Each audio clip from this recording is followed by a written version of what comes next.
Okay, I'm going to help you guys with the assignment Analyzing Texts Prewrite really quick.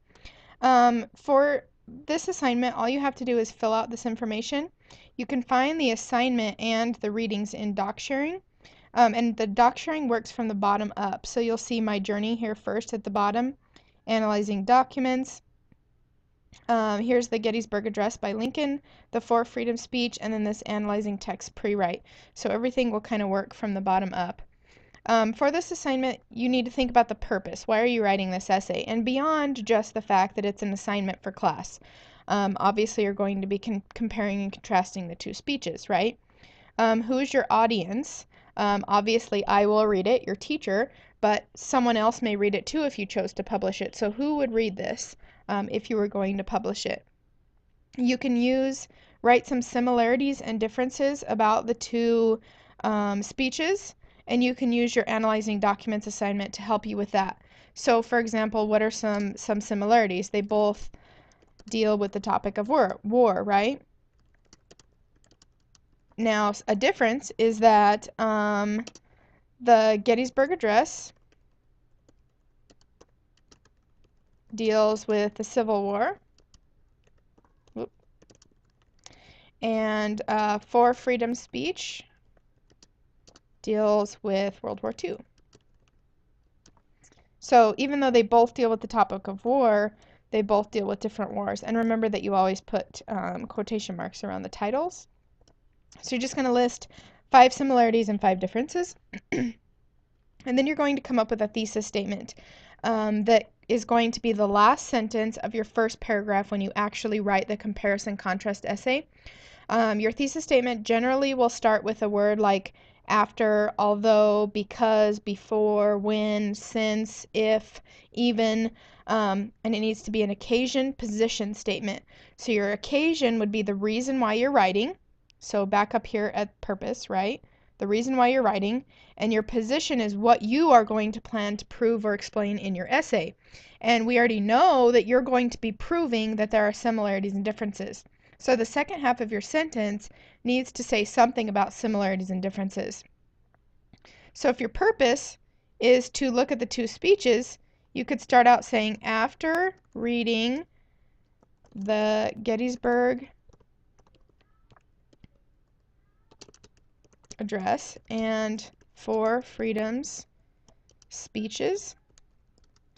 Now you put the comma because that's the first part of your sentence, right? It's clear there are many similarities and differences. Okay, so now the first part of your sentence deals with your purpose. You read those two speeches. And the second part deals with your opinion and what you're going to plan to prove in your essay. And we know in your essay you're going to be writing similarities and differences, so you just state that in the second half of your sentence. Now this thesis statement will become the very last sentence of your first paragraph. Now, the claim in the thesis is that there are similarities and differences. So you're just going to put similarities, maybe similarities here.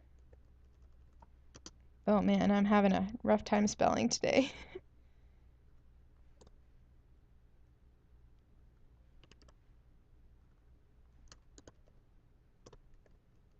Can't get my fingers to work. Okay, so similarities deal with war.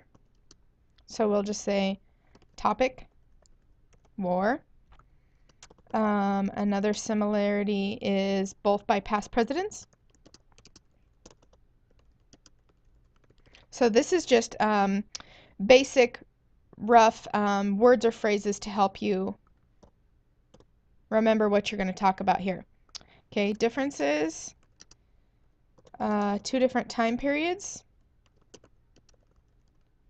Okay, so you can say Civil War and World War II.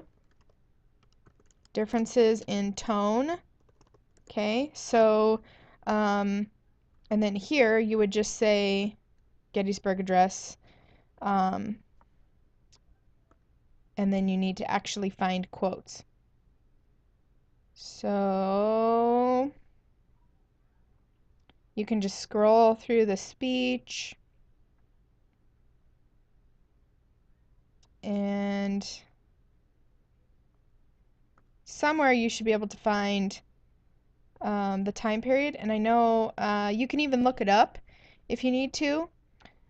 This one is listing things, so you can also put the format as a difference. So whereas President Roosevelt tends to list things, President Lincoln tends to repeat things. So do you see how he repeats, we cannot dedicate, we cannot consecrate, we cannot hallow. He also repeats of the people, by the people, for the people, whereas President Roosevelt lists things several times. So you can put that as one of the differences. You can put lists versus repeating as far as the techniques that they use, right? And then all you have to do is just copy this stuff, okay? Or let's see if we have tone as a difference. Okay, so tone as a difference here, we put Lincoln in the Gettysburg Address has a serious or somber tone, and then I pulled this quote from the speech. But in a larger sense, we cannot dedicate, we cannot consecrate, we cannot hallow this ground. The brave men, living and dead, who struggled here have consecrated it far above our poor power to add or detract. And so he does sound kind of sad and serious. Whereas in the For Freedom speech, FDR has a powerful, convincing, authoritative tone. I also ask this Congress for authority and for funds sufficient to manufacture additional munitions and war supplies of many kinds. So he's basically saying we need to get ready for war, right? So their tone is different. When you actually go to outline for your essay, you can use this as a way to outline this assignment. Okay, so here's an example of how you could use this assignment to help you outline. You know the first paragraph is going to be your introduction with background information, summarize the speeches, give some information about the time period or information about the presidents who gave the speeches, why the presidents were giving those speeches, etc. And then you're going to end with your thesis statement. So you can go right up here and copy and paste your thesis statement. Okay. That kind of changed the formatting, but here's my thesis statement, okay? Then the second paragraph is your first main point. That can be a similarity or a difference. Since I listed similarities first, and I really don't think there are that many similarities, I'm just going to put similarities. Okay, and you always remember to start this first main point with a beginning transition word like first of all. And you could say, first of all, there are the similarities because they're both about the topic of war and they're both by past presidents. And then you just give the quotes that you find over here as support in this paragraph about the similarities. So that textual evidence is the quotes from the speeches that prove they're both by presidents or prove that they're both about war. Then your paragraph main point 2 might be differences. Because I think there are more differences than there are similarities, I'm going to have 2 main point paragraphs about differences, but that's up to you. You can do 2 similarities and 1 difference, or you can do 2 differences and then a similarity, however you want to structure that, but this is just an example. So you'll start with a transition word. So I chose on the other hand, and then I'm going to just pick one of my differences. So I'm going to talk about tone. Okay, and I just turned this that's highlighted here into a sentence. So I said a difference between the 2 speeches would be the tone the presidents used. For example, in the Gettysburg Address, Lincoln said, and you have to have this part here, this kind of signal, which speech you're going to talk about first. And then you just copy and paste this quote. Copy, paste it down here, exactly what Lincoln said, and then you reflect on it. What does that prove? You can't just include a quote without saying what it proves. So you say, this proves that the tone was very somber and sad. Now you start with the For Freedom speech. In the For Freedom speech, FDR said, and then you use the quote that you pasted right up here, okay? And then you say, this proves FDR has powerful, convincing, authoritative tone. Right after, this proves FDR's tone was very convincing and authoritative, period. Then you move on to your next main point, copying and pasting from above, and then your conclusion. Start with a conclusion word like obviously, clearly, in fact, as a result, call the reader to action, restate your thesis, summarize your main points, or recap. This conclusion should be at least 3 sentences long where you're summing everything up.